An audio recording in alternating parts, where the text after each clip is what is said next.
The one and only. Hello, everyone. How are you? My name is Brendan Halloran. How are you, the audience, tonight? Are you okay? Are you good? You are all doing very, very well tonight. I am a last-minute fill-in. I'm filling in for a bozo friend of mine who said he would come do the show, and then he was like, "Oh, fuck, I got something else to do." And so I was like, okay, fine, I'll piece together something and come here. I'm going to talk about something actually that happened today. I'm going to open with something that happened today. Now, usually when comedians say that, it's a lie, and it happened like 3 years ago, and they're still talking about it. But this actually happened today. So I'm going through don't feel bad for me. Things are great, okay? I'm doing fine, but I'm going through like this hard existential crisis time where I don't know what I'm doing anymore because I just turned 30 and I'm in comedy. And I'm like, oh, fuck, I stayed too long, man. I did not get out in time. I'm trapped. It's all over. I have dug my hole, I have dug my grave, and I cannot get out. I have no other skills. There is nothing else I can do. Nothing in the world. I can only maybe sort of possibly do this.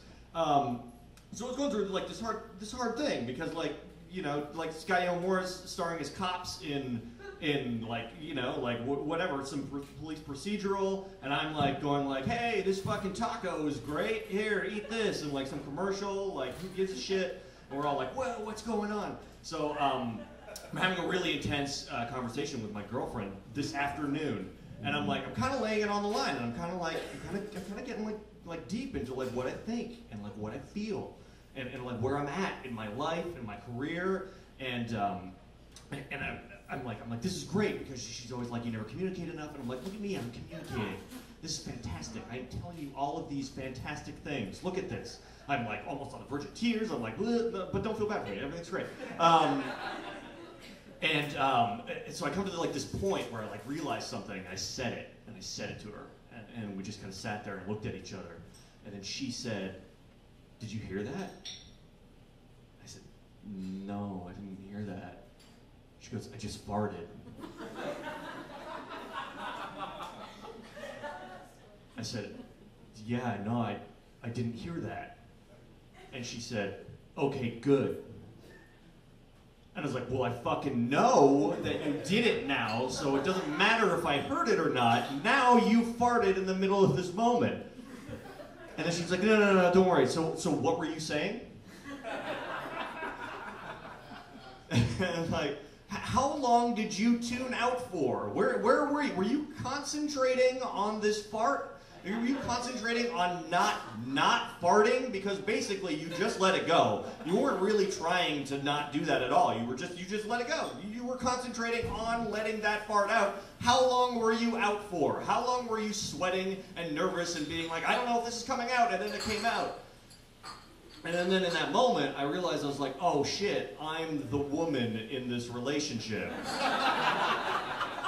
Because I'm like, blah, blah, blah, my feelings, and she's like, I'm gonna rip a fart right now.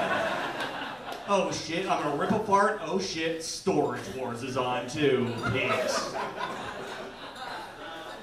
The woman in my relationship, which is emasculating. I have had more emasculating situations.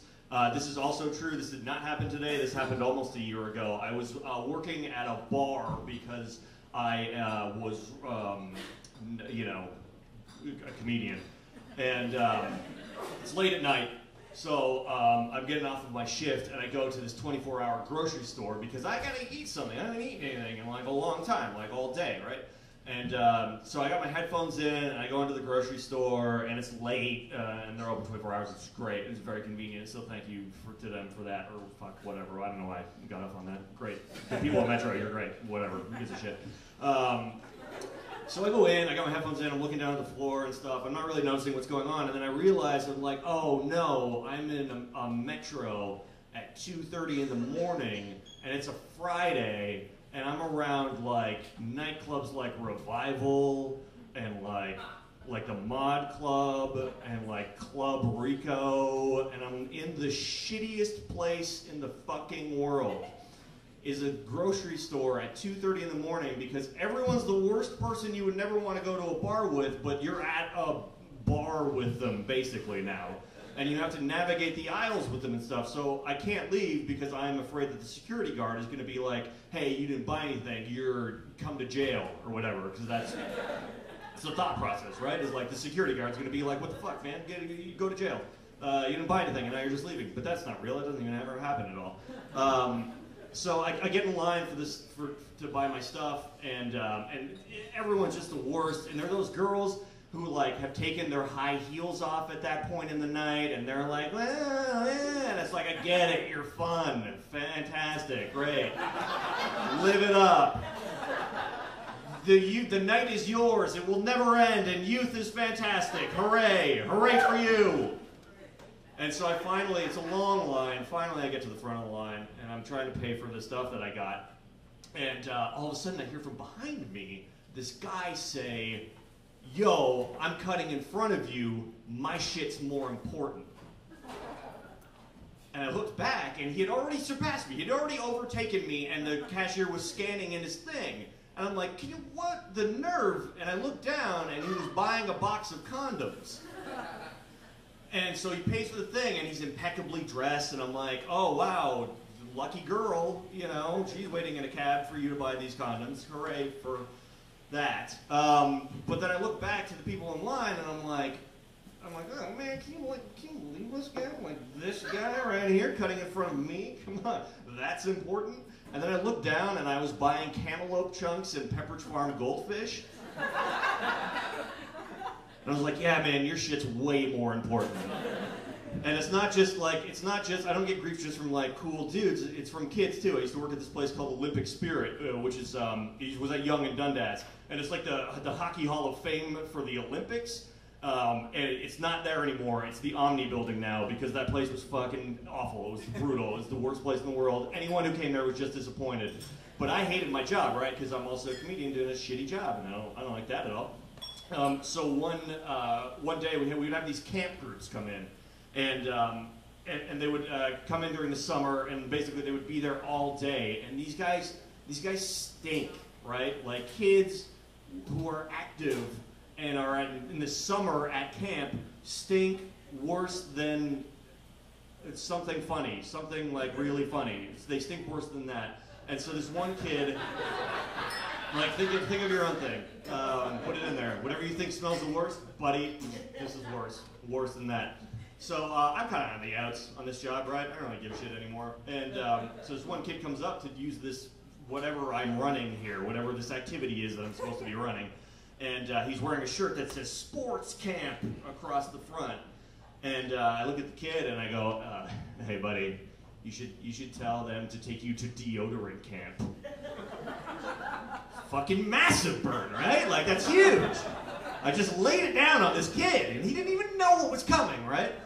And then he looks back at me without missing a beat and he goes, how old are you? Is this what you do for a living?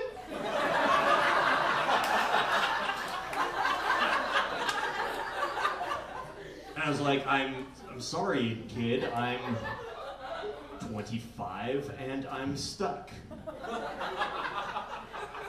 So I have a tendency to have people say weird things to me, so I wrote, this is my last thing that I'm gonna talk about here. I wrote a list of like things that I hope people say to me in the future.